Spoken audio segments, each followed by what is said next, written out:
My business is failing. My weight is out of control. My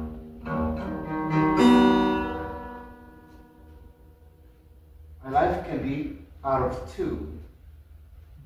And my love life is failing.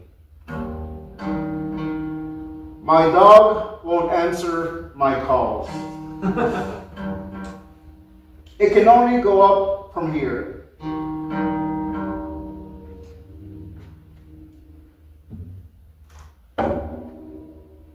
Ladies and gentlemen, Toastmasters, guests, many times in my life really does sound like a country song. I've had ups and downs, and in this latest chapter, I still have ups and downs. But I realize that I can change the tune. It doesn't have to be a sad song all of the time. I started my own business. I'm an artist. I make baseball card size illustrations, and I also make comics, which are also baseball size. They're pocket sized mini comics. And I have started this business before, but I let it go, and I decided I need to get back to it. It's a passion that I have. It's something I love to do. I'm going to start selling my comics again. And opportunity arrived last month. My church decided to have a pop-up market, and they would provide the space so you could sell your wares, but you had to fill out an application because they were opening it to the public. I held off on filling out the application because I wanted to raise the money by selling my comics first so I could have that fee. There was a $20 fee. Once I finally had the fee, it was just a few days before they closed that spot.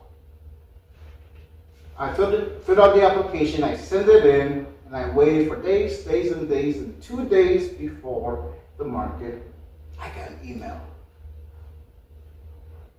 My application was denied.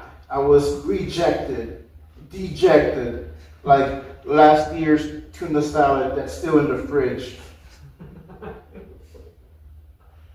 But I could mope and sulk and say, woe is me, or I can improve my situation. And it just so happens that every time we have an event, they need parking lot attendants to volunteer. I'm in the parking lot ministry, but when there's an event, I try not to volunteer because I want to enjoy the event. But this time, it's like, why not? I'll be in the parking lot, and I also asked the leader, is it okay for an hour? Can I wear the super suit that I made? One of my characters is this Christian superhero, Captain Courage, and I have a suit. Because sometimes I would go into the hospitals and visit children. And I said, I'll wear it for an hour, then I'll get back to the parking lot. I said, yeah, go ahead. So while I'm there, I'm wearing the suit, I have some comics in my pocket, and I'm handing out to kids. And for that hour, I forgot that I could be selling comics of my superhero. Because in that moment, I was the superhero. Kids were coming up to me, they were talking to me, and we were taking pictures. I got a picture of a police officer. I was having conversations with parents. One parent said, why don't you do a comic workshop? And I said, I did that once a few years ago, but I could do that again. So my passion for why I did this in the first place was reignited. So that's a verse in my life that it could have been sad and mopey, but I changed it. And on the plus side, I did get in some good exercise. For an hour, I'm wearing this suit and I'm sweating off the pounds. Which reminds me, my weight. A few years ago, if you didn't know, you would have guessed this. About 13 years ago, my weight was at 280 pounds, almost 300 pounds. And that affected many aspects in my life. It affected my health, it affected my attitude, and it affected my relationships. It was a real downer. I really couldn't be the person that I was meant to be because I was letting my eating habits control me, and I was letting the circumstances in my situation just have too much control over my life. I was married and the marriage ended. I think a part of it was because of my weight, but there were also some other issues going on. That's another country song to write about. But years later, I finally got tired of using my weight as an excuse, using things that happened to me as an excuse, and I'm going to make a plan. So at the beginning of this year, I made a plan with my mentor, Luisa Montalvo, and we decided to go to the gym every week. And since then, I've gone from 280 to 240 to now 209. I feel better. I look better.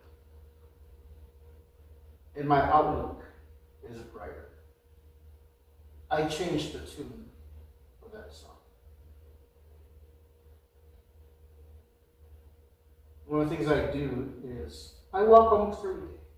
And on those walks, I met someone. You have beautiful long hair, big eyes, and 4 legs. I met a dog.